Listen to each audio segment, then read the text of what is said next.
Al Capone, also known as Scarface, was born on January 17, 1899 in Brooklyn, New York. Capone was a criminal from the American Preclusion period who dominated organized crime in Chicago from 1925 to 1931 and turned out to be potentially the most notorious mobster the U.S. had ever seen. Capone's parents immigrated to the United States from Naples in 1893. Al was the fourth of 9 children and grew up in Brooklyn, New York. He attended school until the 6th grade, where he got expelled for punching a teacher. Capone worked a variety of unexpected jobs, such as a candy store clerk, a bowling alley pin boy, a laborer in an ammunition plant, and a cutter and a bookbinder, to name a few, all the while serving in the South Brooklyn Rippers and 40 Thieves Juniors. 2 quote-unquote kid gangs, or to put it in more descriptive terms, bands of delinquent children known for vandalism and petty crime that were common in New York at the time.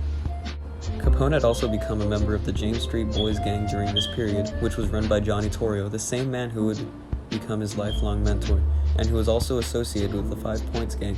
At the ripe age of 16, Capone became a member of the 5 Points gang and served aspiring mobster Francesco Lowell, Torio's associate, more commonly known as Frankie Yell, as a bartender in Yell's brothel saloon, the Harvard Inn. Before Capone had turned 21, he was involved in several violent incidents. In a youthful scrape at the Harvard Inn, a young hoodlum named Frank Galucio slashed Capone with a knife or razor across his left cheek after Capone had made a crude comment to his sister.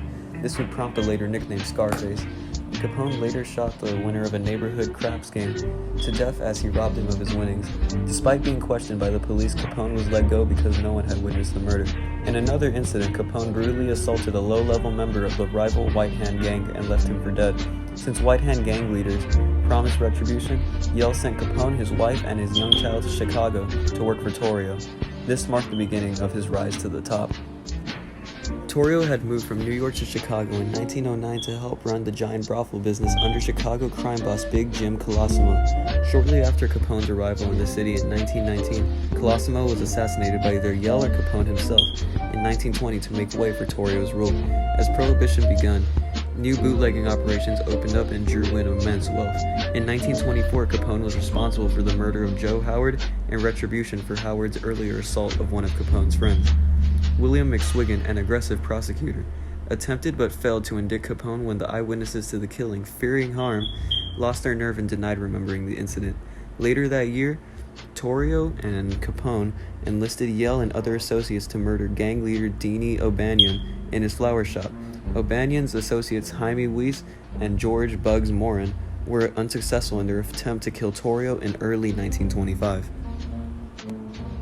After a stint in prison, Torrio decided to retire to Italy.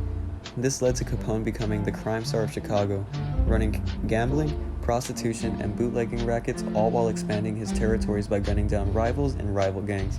In 1926, Capone went into hiding for 3 months after he and some of his gunmen accidentally killed McSwiggan while attacking other rivals. Once again, Capone had gone unpunished. In the following year, 1927, Capone's wealth was estimated at close to $100 million.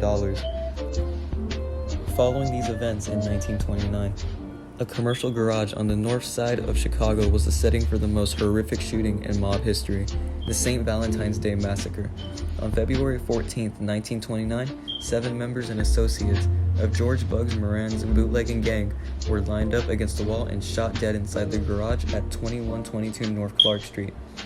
Al Capone and his Chicago outfit were widely suspected of ordering the hit, but as usual, no one was ever prosecuted.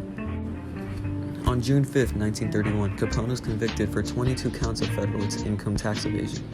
On June 12, Capone and others were charged with conspiracy to violate prohibition laws for the years 1922 to 1931. Finally, in October, Capone was tried and found guilty on 3 of 23 counts and sentenced to 11 years in prison and $50,000 in fines and court costs.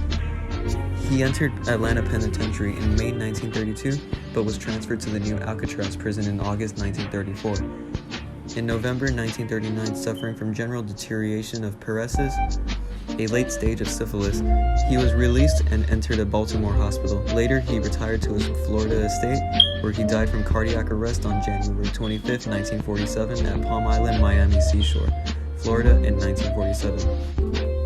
In conclusion, Al Capone was a ruthless criminal, but one with honor and morals.